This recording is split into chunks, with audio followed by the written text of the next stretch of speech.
Selamat pagi Bapak Ibu, Saudara-saudari yang terkasih. Salam jumpa dalam kasih Kristus bersama saya Romo Ansel Olasoni.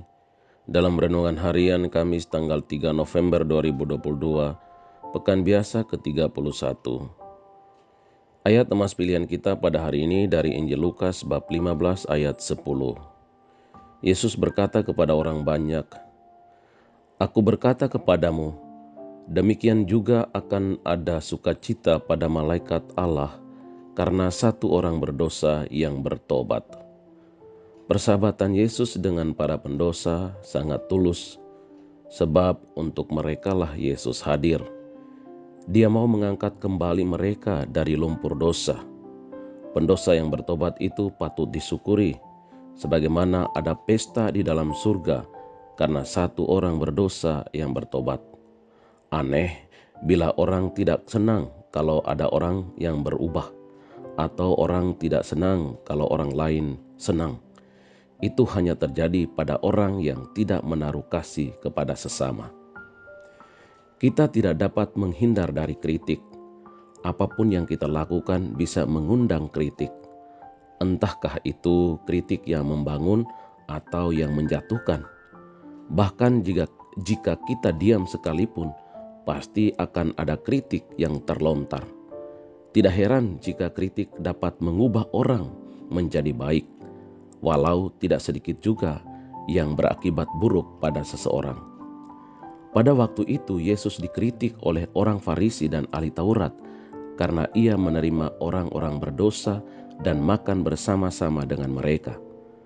Bagi mereka, berdekatan dengan orang berdosa akan menyebabkan mereka ketularan atau tidak bersih. Yesus pun merespon dengan 3 perumpamaan, yakni domba yang hilang, dirham yang hilang, dan anak yang hilang. Dalam perumpamaan yang pertama, si gembala menemukan bahwa ada 1 ekor domba yang hilang. Lalu ia mencari domba yang hilang itu sampai ia menemukannya. Tidak sedikit pun ia menyalahkan domba yang hilang itu, berlawanan dengan sikap ahli Taurat dan orang Farisi terhadap orang berdosa. Yang Yesus perhatikan dan perlihatkan adalah mencari yang hilang, menemukan dan merayakan penemuan itu. Begitu pula dalam perumpamaan tentang seorang wanita yang kehilangan 1 dari 10 dirham yang dimilikinya.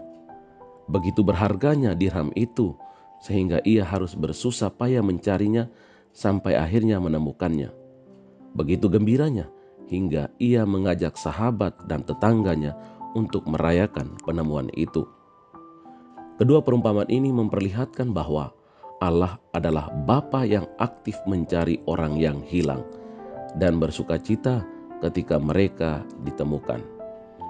Oleh sebab itulah Dia mengutus Yesus Kristus. Maka kita murid-muridnya seharusnya memiliki belas kasih yang sama seperti Yesus sang guru kita. Mari kita buka mata kita di sekeliling kita untuk melihat apa yang terjadi. Ada yang hilang, kita harus menemukan dan merawat mereka. Temui mereka dan kabarkan berita kesukaan itu, sebab Anak Manusia datang untuk mencari dan menyelamatkan yang hilang. Bacalah Injil hari ini, temukan ayat emasmu dan sharingkan kepada sesamamu. Salam teriring doa dan berkat dari Romo Ansel, dalam nama Bapa dan Putra dan Roh Kudus. Amin.